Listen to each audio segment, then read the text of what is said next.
This is the elevator at the Monaco parking garage in Fantech City.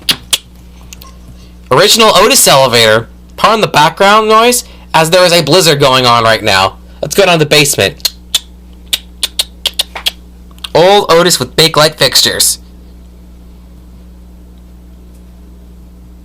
Pretty fast, considering it's only 4 floors. We're gonna go up to 3 now. Door close button works. I like that. Here we go.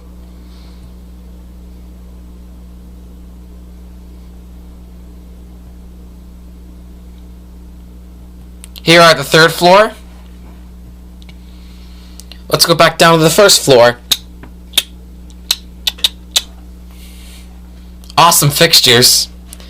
This is what the Market Hills Office Center elevator used to look like. And that'll be it.